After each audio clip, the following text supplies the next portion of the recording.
Je m'appelle Jean-Jacques Delépiane et je suis hôtelier à La Brigue et je propose aussi à mes clients la visite de la Vallée des Merveilles dans le parc national du Mercantour.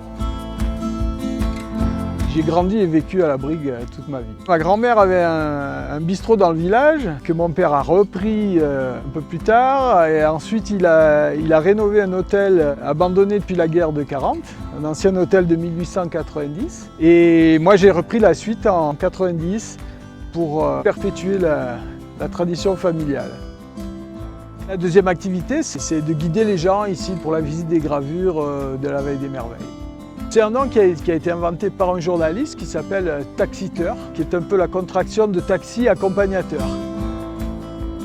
Le garagiste de Tende, Giovanni Bresse, s'est passionné pour les gravures de la Vallée des Merveilles. Et c'est lui le premier qui a fait un service touristique, donc de monter en jeep sur les sites archéologiques et de faire les visites des gravures.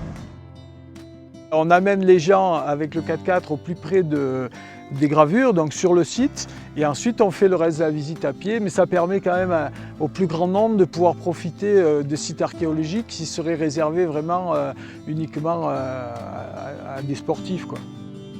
On est en partenariat avec le parc national du Mercantour pour permettre à tout le monde de pouvoir accéder à ces gravures.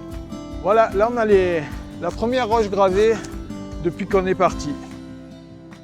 La Vallée des Merveilles, c'était l'Italie jusqu'en 1947. Ce qu'on appelle Vallée des Merveilles, c'est le mot qui vient de l'italien meraviglie, sortilège, l'étrange, le fantastique, parce que toutes ces gravures qui sont représentées, qu'on voit ici dans les rochers, représentent encore aujourd'hui une énigme pour ce site. Ce sont des gravures qui constituent à peu près à l'âge du bronze, donc entre 3003 et 2008 avant notre ère.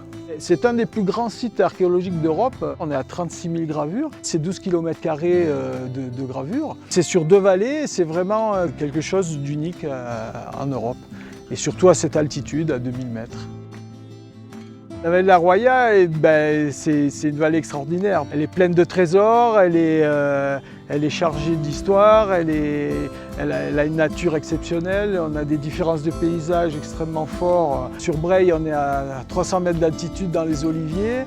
1 heure après, on peut se retrouver ici dans un univers chaotique minéral érodé par les glaciers, tout en étant à 30 km à vol d'oiseau de la Méditerranée. C'est la plus belle vallée du monde, pas que pour moi.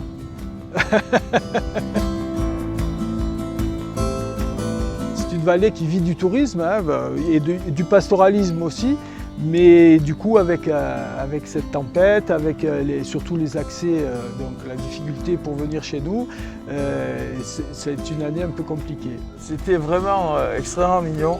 On n'imagine pas, là les blocs, vous voyez, ceux-là ils sont arrivés d'en haut par contre. On a bon espoir de retrouver une activité normale. On a tellement de belles choses à montrer qu'on n'a aucun doute là-dessus. C'est l'idée de continuer de défendre un territoire face au dépeuplement, face aux difficultés. Donc de rester, de continuer, je pense que c'est une façon de montrer aux jeunes générations qu'il y a moyen de gagner sa vie ici, qu'il y a moyen de faire de belles choses et qu'il y a moyen d'avoir une qualité de vie assez extraordinaire.